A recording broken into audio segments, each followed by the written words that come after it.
kahapon. Alam nyo mga kababayan, mixed feelings po ang naramdaman ko doon sa hearing na yun. Alam nyo, ako po ay kilala ko po itong mga vloggers na ito at ito po ay talagang hindi ho ito mga ordinaryong, sabi nga ni Marcos, inutusan mong bumili ng suka. Hindi ho, ito ho yung mga profesional, ito ho ay abogado, ito po ay mga lihitimong journalist, mga tutunay profesional na doktor. Hindi ho sila yung yung katulad ng mga tanso vlogger na kung saan-saan pinulot. Naintindihan ko yung init ng ulo nitong mga congressman natin kasi meron naman talagang nagpapakalat ng fake news. Pero halatang-halata na ang tinatarget po nila ay ang mga Duterte supporter lamang at yung mga sumusuporta sa, alam mo yun, sa kandidatura ni VP Sara Duterte. At syempre, ang binabanatan din nila yung mga pumupuna sa mga maling ginagawa nila. Alam nyo, hindi ho tama yung ganito. Ako ho, maglalabas sa inyo ng aking damdamin. Alam nyo, sa totoo lang, hindi pa po ako nakatanggap ng imbitasyon. Isa lang po yung akin natanggap, which is yung show cause order na nung nakaraan pa. Natanggap ko po yun. Actually, hindi naman inabot sa akin. Natanggap ko lang po yun through another third party. Hindi ko na lang sasabihin kung ano. Pero natanggap ko yun. Tapos na po yung hearing na pinapapunta nila sa akin. Okay? So, ngayon, as of now, wala pa po ako natatanggap na kahit na ano. Gayunpaman, sumama yung loob ko nung napanood ko yung hearing na ito. Kaya ikaw, Abante, mag-sorry ka sa akin, sumama loob ko. Ganun ka di ba? Yun ang totoo, ganun ka. Pagka sumama ang loob, kailangan mag-sorry sa'yo. Ano to? Kailan ka man naging Panginoon? Ha? Ang alam ko, yung pinagsisilbihan mo bilang isang bishop, ayan ang tunay na Lord of Lords. Ikaw, Lord? Ako si Lord Byron. Kaya dapat, sa akin ka nagsosorry. Hindi yung, hindi, alam mo mga kababayan, ito, wala nang biro Maliho kasi. Maliho mga kababayan, bakit? Ang mga public official, sila ho ang ating servant. They're public servant. Noong panahon ni Pangulong Duterte, yan ang idiniin. Diniin ni Pangulong Duterte. Kami ay mga trabahante nyo lamang. Bakit ngayon hindi na ganun ang asal nyo? Ang asal nyo, kayo ay Panginoon. Na pag nasaktan namin kayo, kailangan namin mag-sorry. Hindi ganun dapat Sabi nga ho ng Supreme Court po, Supreme Court na nagsabi niyan, hindi dapat ang mga opisyal ay onion skin. Kaya pala nagmamahal ang onion dahil kinuha nyo lahat ng onion skin. Pinitas nyo na lahat, di ba? Ay nako, hindi tama yan mga kababayan. Alam mo, eto, nung pinanonood ko ngayon, mixed feelings na naramdaman ko. One, galit. Dahil, bakit tayo umabot sa ganito? Bakit tayo umabot sa ang mga public official ay asal Panginoon na? Bakit? Bakit pwede nilang babuyin ang mga kababayan natin na siyang nagpapasahod sa kanila? Ito, pinagmalaki niya pa yung tax niya. Pinagmalaki pa ni Abante. Pustahan tayo, paglabasan tayo ng tax, mas malaki binabayaran ko. Abay, dapat lang. Sa dami ng possession mo. O di ba, nasa picture naman yan, pinagmalaki mo pa sa social media yan. Naturalmente, mas malaki yan dapat mong bayaran. Pero ito ang pinagkaiba natin. Ikaw, nagbabayad ng tax, hindi napupunta sa amin. Kami nagbabayad ng tax, napupunta sa inyo. Yun ang pinagkaiba. So you are accountable to us, not the other way around. Huwag tayong maglokohan. Ano tayo, nananarantado ng mga Pilipino? Yung tax namin, kaming lahat ng Pilipino na nagbabayad ng tax, saan nino napupunta yan? Sa public official, sa mga projects. Ibig sabihin, bilang public government official, ikaw ay accountable sa amin. Lahat ng dapat nyo ginagastos ay makita namin dahil kami, yung tax namin na pinaghihirapan namin, napupunta sa inyong lahat. Pero yung tax ninyo, hindi namin ginagalaw yun. Walang nising kung napupunta sa amin. Kaya wala kang karapatan na sasabihin mo sa amin, kami din nagbabayad ng tax. Hindi ganun. Hindi mo magets ang logic nun. Hindi mo magets ang logic pag kami humihirit na kami nagbabayad ng tax. Ibang usapan yun, kapatid. Alam mo, ngayong araw na to makakatikim ka sa akin. Hindi ako, naku po, maniwala ka sa akin. Bishop. Wag na natin tawagin congressman ito, bishop na lang. Because congressman is a job. Okay? Congressman is a career. But being a bishop is your calling. That's who you are. At alam mo yan. Kung ikaw ay tunay na Christian, alam mo yan sa puso mo. Yung pagiging congressman mo, calling mo lang, ano mo lang yan, trabaho mo lang sa lupa yan. But being a bishop, brother in Christ, it means so much. That is you. Yan ang purpose mo sa buhay. Being a bishop. Now I will rebuke you. Makinig ka ng mabuti. Panoorin natin muna itong video na kung saan nagmalabis sa tingin ko si Bishop Abante. Sir, hindi naman po kayo yung sinasabihan ko ng Mr. Chair. Kaya tinatanong kita, Mr. Chair. Of distributing Mr. Chair, tinatanong kita kung saan mo kinuha ito. Sa news mo lang pala kinuha Wala kang documents. You cannot even tell me if you're telling facts or truth. Sir, nasa news po kasi nang buutang tayo. My goodness, ibig mo sabihin, you're going to base your statement, tanga ang gobyerno, sa news na nabasa mo, Mr. Chair, and then you're telling me you're a journalist, and you're telling me that you're speaking the truth? Mr. Chair, respectfully po, those are my feelings. Kasi binamigay natin yung Sandali. Punahin muna natin yung mali mong pananaw sa pagiging reaction. So, ibig mo bang sabihin, yung mga sinasabi ng media, dahil sinasabi mo, yung iyong pagsasabi ng ganito ay based lamang sa media? So, are you telling us now that this fucking media are all biased? That this fucking media are all fake news? Yun po ba ang sinasabi ninyo? Kasi parang tinatabla ninyo yung opinion ni Madam Crisette dahil lang galing sa media. So dapat kami mismo may hawak ng dokumento o ebidensya. We are just reacting. Kailan pa naging batas sa Pilipinas ang mag-react ka ng masama sa media? Kailan pa naging illegal? Sir, tanungin ko kayo, sa anong konstitusyon yan? Saang article yan? Na bawal ka magbigay ng opinion mo kung ang opinion mo ay nanggagaling lamang sa media. Saan nyo? Pakita nyo sa akin. Pag meron kayo may pakita, susunod kami lahat. Magsosorry kami. Saan ho yan sa ating batas? Sige nga ho, sir.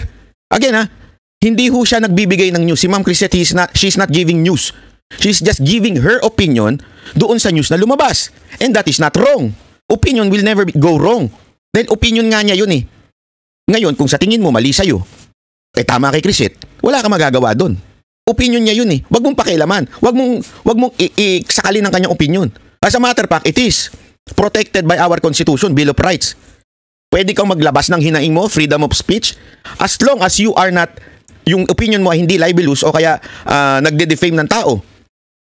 Pero kung sasabihin mo lang na ito opinion ko, sa tingin ko, tanga ang gobyerno dahil ganito ang ginawa nila, ito yung nakita mo yung news. There's nothing wrong with that. Kasi kung may problema at may mali talaga doon, why don't you just sue her? Sue her. O ito, nasaktan ako, kaya magdedemanda ako. Hindi nga niya pinangalanan ng government eh. Ikaw naman, react ka ng react. Ano to? Guilty? Therefore, if that's your feeling, Mr. Chair, I demand that you apologize to this committee. I will apologize, Mr. Chair, for my bad words or for...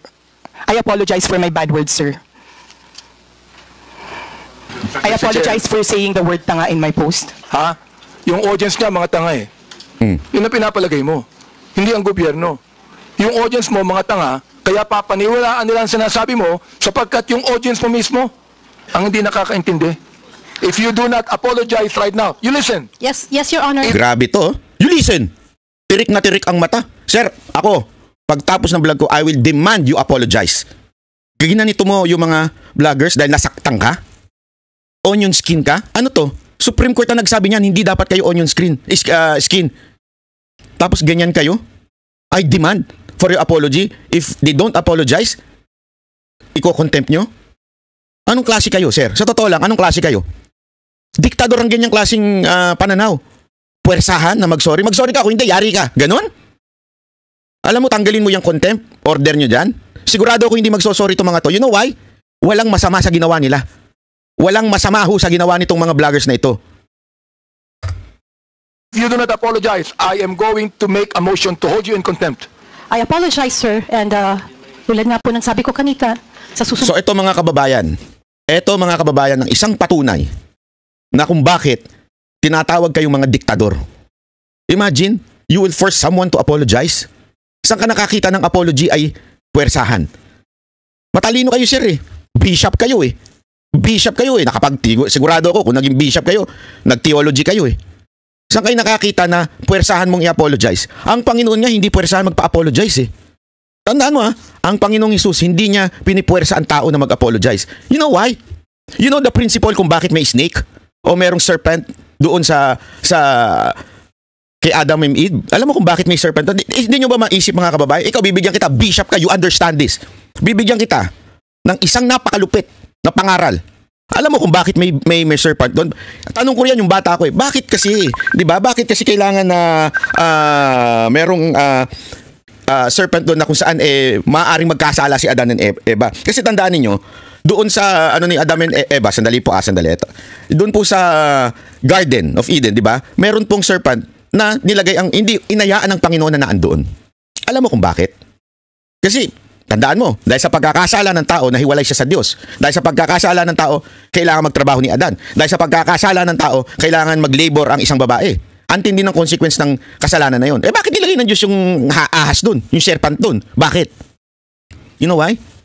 Because loving a person, it's a free will. loving God is a free will. Kung tinanggal mo yung serpent na yun, yung ahas na yun, kung tinanggal mo yun, puwersahan lang nilang mamahalin ng Diyos. And that is not love. Because it was forced. Ngayon, that the serpent is there, Adam and Eve has a choice to follow God or to disobey God. That's what you call free will. Now, Mr. Abante, even in apologizing, and you're not giving the person a choice by saying, iko-contempt kita pag hindi ka nag-apologize. Anong klaseng tao ka? Dinaig mo pa ang Panginoon. Dinaig mo pa ang Diyos. Talagang ang asal mo, Panginoon na. Gusto mo, sumunod sa'yo ang tao kung hindi paparusahan mo. Ganon? What kind of person you are? Yung totoo. Tuloy natin. Po ay maghahanap na lang po muna tayo ng mga Yun. under-oath. At Okay hindi to, po ha? tayo magre-rely sa mga balita ng news. Salamat na lang. po. Okay po. Kaya Maliwanag fake news. Yun ang ibig sabihin, non-fake news. Ito, tutuloy ko ha. Salamat din po, Your Honor. Ito sinabi nyo, ikaw, ito, binanggit mo na ito ha. And this is something that you should apologize also. Anong sabi mo? Do not let these criminal forces twist reality to turn a strong, decisive leader into a monster. Now let me ask you, who are these criminal forces? Nasaktan siya dito, dun sa criminal forces. Akala niya siguro siya yun. Ewan ko dito, bakit mo naisip na ikaw yun? Please answer. Okay. I have this, kasi tulad ng sabi ko, ito po ay mga reaction at opinion ko lamang. Well, therefore At, you apologize because this is okay not po, true. sir. Okay, sir. I apologize. Okay, Mr. Chair, this is the second time that Miss MJ has apologized. I hope that next time, kayong mga vloggers, wag kayong magbibigay ng opinion lang, impression ninyo. Ibigay nyo yung katotohanan, may dokumento kayo. Grabe, alam mo pag nakita sigurado to ng korte, maling-maliho ito. Para, kung opinion niya yun anong pakialam mo? Sino ka? Sino ka para diktahan yung opinion ng Ali, ni Ma'am MJ? Sino ka? Para kontrolin ang nararamdaman namin. Kailan ka pa namin naging boss? Kailan ka pa naging Panginoon namin? Para kontrolin mo kami. Kung yan ang opinion namin anong pakialam mo? O ikaw, may opinion ka rin sa amin. Pinakikialaman ba namin? Sapagkat meron kaming documents to show Nai-insulto ko, I am insulted with your statement. Being the chairman of the Human Rights and one that's investigating, I am actually insulted. So what? So what? If you are insulted, so what? Is that illegal? Illegal po ba ma-insulto kayo? Public official ho kayo We can react to your works, to your deeds. At kung ma-insulto kayo, problema nyo na yun. Hindi na namin problema yun. Kung ayaw mo palang ma-insulto, umalis ka dyan.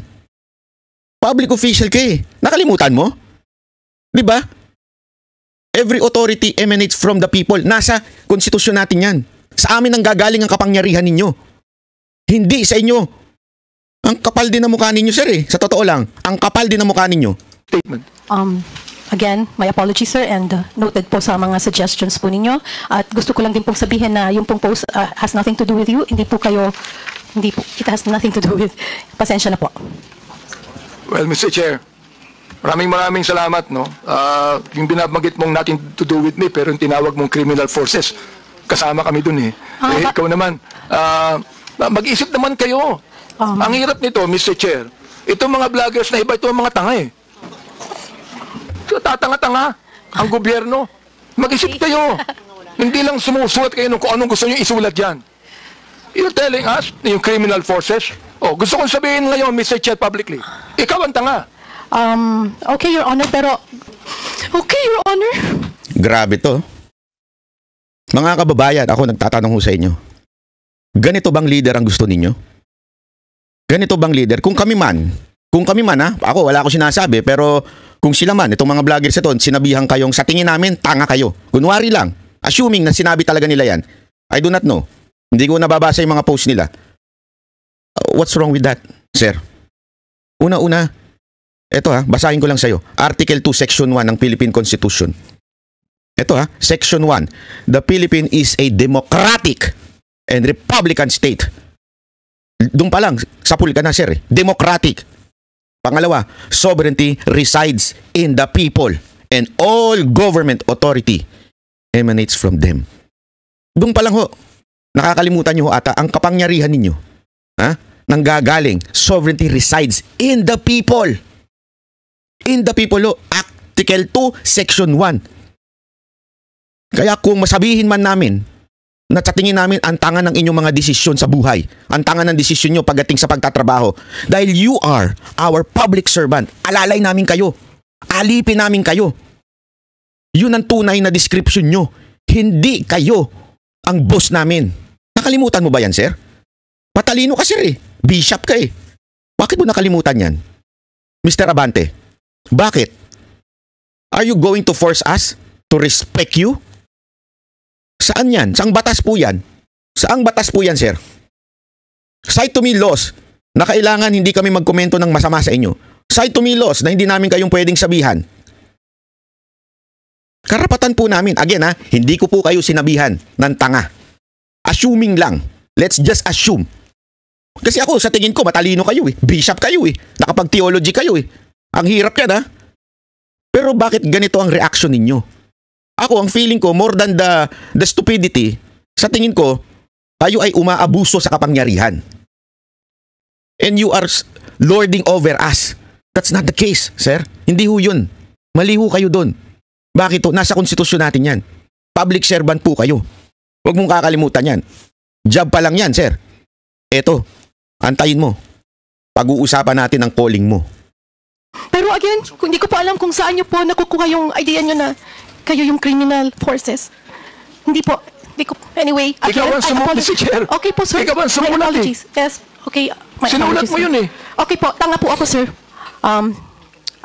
Yun pong pag-iyak ko at yung walang patid na pag-apologize ko is coming from the fact na dahil ayoko pong makontempt, ayoko pong ma-detain, dahil may dalawa po akong nasa critical condition na nanay at mother-in-law. Yun po yun.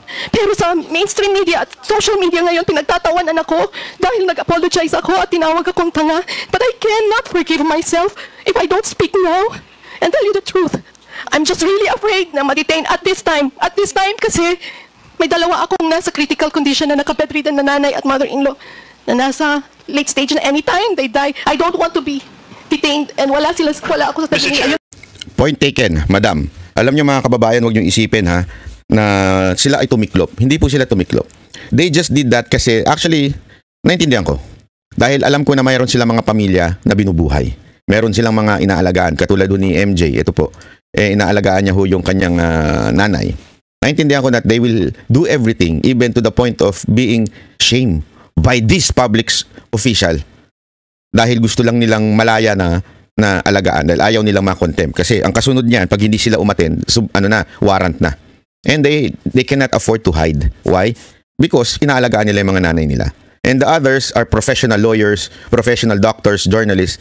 Naintindihan ko yun, naintindihan ko sila, but I will not stop there. Kung sa tingin nyo nakalaman kayo, easy. Sa inyo ang mundo ngayon, pero tandaan niyo, sir, Bishop, ginawa ng Panginoon ang mundo na bilog.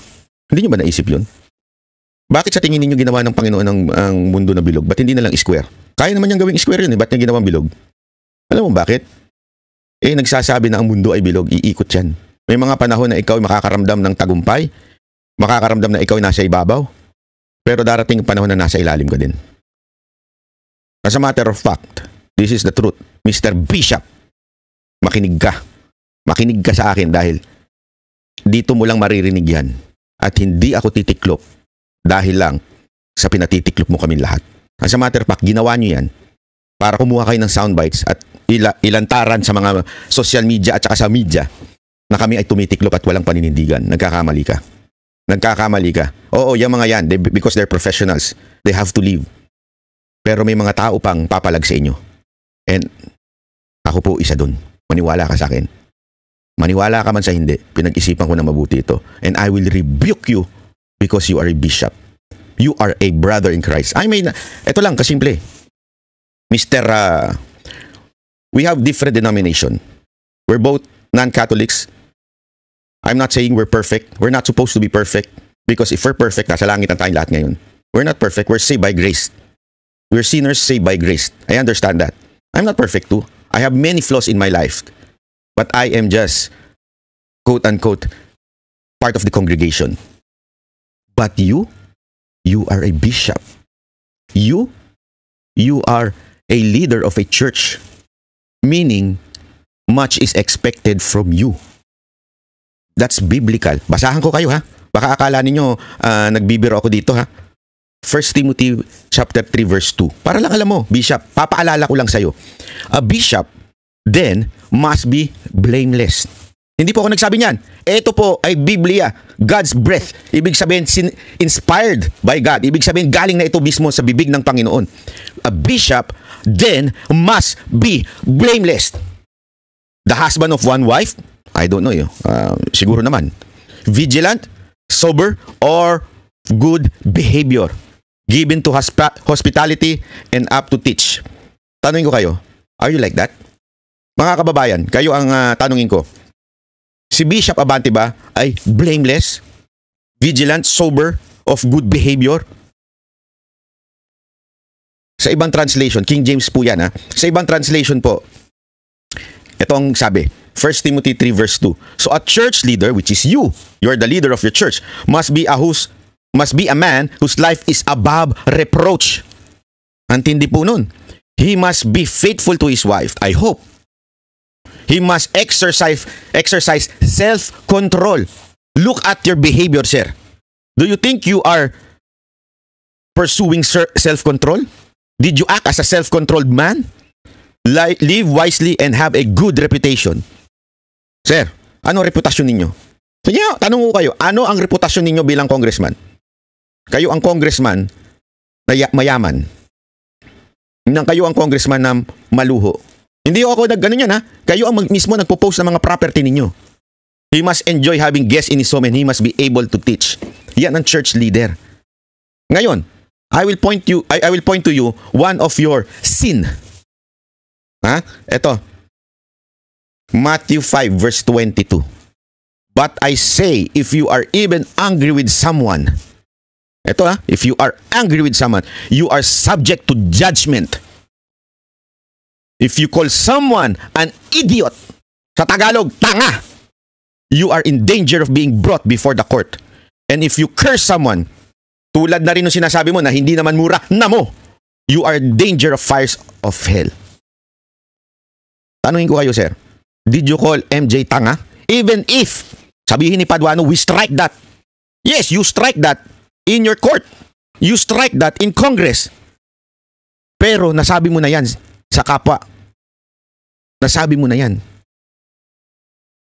Yan ho'y nakatala na ho sa libro ng Panginoon. That you called someone an idiot. So, anong klase kang bishop? Tanungin kita, ako, sabi mo, bakit ikaw, banat ba? Nagsasabi ka rin naman ng tanga. Yes, I understand. Nagkakamali ako, di ba? Kaya nga minsan, nagsosorry ako eh. O madalas, nagsosorry ako pag nagmumura ako eh. Kasi nga, alam ko, medyo masama ho yun, di ba? Sabi nga ng Biblia, same mouth that worship God, ganun ang profanity na nanggagaling sa bibig. Naintindihan ko, kaya nag-ano ako. Pero don't ever forget na itong taong ito ay hindi lamang ordinary Christian o kuno ha, but there's no ordinary Christian ha, just to theologically correct. Pero ito kasi meron ng bilin ng Panginoon eh. Ano ho? Bishop must be above reproach. Bishop must be blameless. Kasi you are the walking Bible. People are not reading the Bible, but they are reading the leaders who speak to them about the Bible. You are their gospel and yet you're like that? Shame on you, Bishop. Ngayon, kung magagalit ka sa akin, bahala ka. It's your right na magalit sa akin. Pero it's also my right to rebuke you as a brother in Christ. Mali ka, sir. And sana, tanggapin mo yan. As a Christian, accept it. You are wrong. Huwag kang magtago sa palda mo dyan sa Congress. Ibig sabihin, hindi ko sinasabing ano siya, wala ko ini-imply na ano siya. Ibig ko sabihin, huwag kang magtago dyan sa loob ng Congress. Again, more than anything else, congressman is just your job. But your entire calling is a bishop, minister of the gospel of Christ. Ganyan ka? Ganyan ba ang pagtuturo mo sa... No wonder, ganyan kalaki yung congregation mo eh. Kasi ganyan ang asal mo. What kind of bishop are you? Yan ang tanong ko eh. Diba ho? Anong klase kang bishop? Hindi ho tama yan, sir. Sa totoo lang. Mag-repent ka. Not to me. Hindi ko hihingi ng apology mo. You repent to God. Kasi mali yan, sir. I rebuke you. Kaya nga, di ba, meron nga tayong sinasabi. Si Pablo, naintindihan niya yan eh. Si Pablo, naintindihan niya yan. Tandaan niyo, ito sinabi kong kanina, yung 1 Timothy chapter 3 verse 2. Si Pablo ho yan, nagsasabi kay Timothy. Kasi si Pablo, nakulong siya eh. So binibilinan niya si Timothy na kanyang disciple doon sa church na pupuntahan nila na ito dapat ikaw, ganito ka dapat. Ikaw ang mag-set ng example. Beyond above reproach. Yun ang sinabi ni Pablo kay Timothy, bilin niya yun. Alam mo paano pambili ni Pablo? 1 Corinthians chapter 11 verse 1. Ano yun? Imitate me as I imitate Christ. Ganun katindi yun, Brad. Hindi idolism yan. Imitate me as I imitate Christ. Can you say that now? Can you say that now? Doon sa mga unbeliever? Imitate me. I say stupid to people. Hindi ho. Kayong nagiging stumbling block ng gospel. Mantakin mo, isa kang bishop, tatawagin mo yung isang babae ng stupid. I know you're mad. But remember, much is expected from you. You are a minister of the gospel. Don't ever forget that. Masyado kang naging congressman. Nakalimutan mo na yung tunay mong calling sa buhay. Unless, mali yung paniniwala mo. Diba? Banat, ano yun? May demonyong bumubulong. Sabi ng demonyo, anong karapatan mo? Anong karapatan mo na i-rebuke si Abante? Alam mo, ang karapatan ko, nasa Biblia din po, Galatians 6 verse 1. Sige. Brothers, if anyone is caught in any transgression, you who are spiritual should restore him in a spirit of gentleness. No. Una-una dito, if anyone, may sinabi ba ditong kailangan yung kalibel mo lang ang i-rebuke mo? Hindi oh. If anyone, when you say anyone, lahat ba? Lahat. Oh. Ngayon, sasabihin mo, you are just rebuking si MJ. Ano sabi dito? If you rebuke a person as a bishop, as a minister of the gospel, dapat with gentleness, spirit of gentleness. Nakalagay po dyan, Galatians 6 verse 1. Magbasa ka. Sir, nakakalimutan nyo na ata ang Biblia. Diba? Nakalimutan nyo na po ba yan? Oh. Kahit sa Titus 1 verse 9, he must hold firm to the trustworthy word as taught, so that he may able to give instruction in sound doctrine. Kailangan ibuhay mo muna bago kapag makapag-rebuke. Di ba ho? He must hold firm to the trustworthy word. Kailangan nandito na sa puso mo yun. No. Eto ha, baka sabihin ng iba dyan hindi pa pwedeng i-rebuke. Alam nyo, basahin nyo Galatians 2 verse 11 to 14. Si Paul mismo ni-rebuke niya Peter publicly. When Peter was acting hypocritical. Ganun po. Kaya I'm rebuking Bishop Abante right now. You are no longer living your calling, sir, congressman, especially bishop. You have accountability not just to your boss in Congress, but your accountability first and foremost, because you are called to be the minister of the gospel, is kay God, kay Christ. Sir, pasensya na ha. Sorry. I will say sorry now because I hurt your feelings. Sorry na nanggagaling sa isang banat ba ang pagre-rebuke sa'yo bilang isang bishop. Pero sir, I cannot. Hindi ko kayang tiisin. Nakikita kayo ng ganyan. Dahil bishop pa naman kayo. As a matter of fact, I respected you before. Don't ever forget that. You are part of Yormes team before. And I respected you so much because you are a bishop. Pero nung nakita ko to, nawala ako ng galang sa inyo, sir. Nawalan po ako talaga ng galang. Mahal ko kayo kaya ako ginagawa ito. Hindi ko to ginagawa dahil para lang ipahiya kayo. I'm doing this publicly because you committed the sin publicly. And now, I'm rebuking you publicly dahil public nyo ginawa yan. Sana you would repent to God, not to me. I will not ask for your apology. Kay God kayo mag-apologize. Mali, sir. And kung pwede, mag-apologize kayo dun sa babae. Nabastos nyo, sir. Dinurog nyo. And yet, you are happy to call yourself bishop. Ano na sasabihin ng kongregasyon nyo? Ay, ganito pala yung pastor namin. Ganito pala yung aming bishop. Sige nga ho, sir. Sige, sabihin nyo sa akin ngayon, with all honesty in your heart. Tama yung ginawa ko. Ulitin ko uli. Sige nga, sir. When you pray, can you say that? Lord, tama yung ginawa ko. Sinabihan kong tanga. Yung isang, assuming na natin hindi siya pareho natin ng paniniwala. So, ibig sabihin, sir, magiging stumbling block pa kayo ng mga non-believers ng paniniwala natin. Sa totoo lang, minsan napapaisip na ako Minsan kini-question ko, But I have no authority to do that. Only you and God can understand kung talaga bang Christian ka o hindi. Wala tayong karapatan na questionin ng bawat isa. Kung isang tao ba ay mananampalataya o hindi. Kasi it's a relationship. It's between you and God. But sometimes napapaisip ako ng ganun. Pero binabawi ko naman sa isipan ko. Kaya sir, sana lang. Wag nang ganyan. Hindi tama yan eh. Aside from you are supposed to be a public servant of our country. Pero ganyan ang asal mo. So much more. Ikaw ay isang minister of the gospel. And you know that, sir. You know that. Alam mo sa puso mo yan. Wag mong i-reject. Alam mo sa puso mo yan na nakadisappoint ka.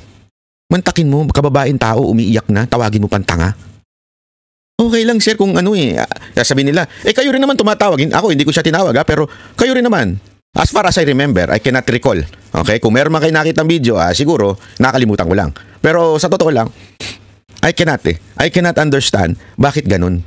Isa kang public official, sasabihan mo yung nagbibigay ng kapangyarihan sa'yo, ayon sa ating konstitusyon, ng tanga. Pati kayo mga vloggers, mga followers nyo, tanga. Sir, hindi lang isa lang ang sinabihan yung tanga. Pati yung mga mamamayang Pilipino, sinabihan yung tanga. Pati lahat na lang, nilahat yun na vloggers. Kung sabihin ko kaya kayong mga congressman ay magnanakaw, di ba magagalit ka? Kasi sabi nyo, wag nyo lahatin. Wag nyo i-generalize. Ikaw nga generalize mo na yung lahat kaming vloggers tanga. You want us na hindi i-generalize yung mga statement na mga congressman magnanakaw, mga congressman kurap. Ayaw nyo yun, di ba? You don't like it. But you're doing it. Sinabihan mo mga vloggers tanga. Why are you generalizing it? Yung mga tanso lang ang tanga. Hindi, totoo naman talaga kasi. Kaya lang yung mga di ba? Sana lang maintindihan nyo. Etong aking pag-vlog ngayon, hindi po ito ordinary vlog na Ito'y talaga, mensahe ko kay Abante.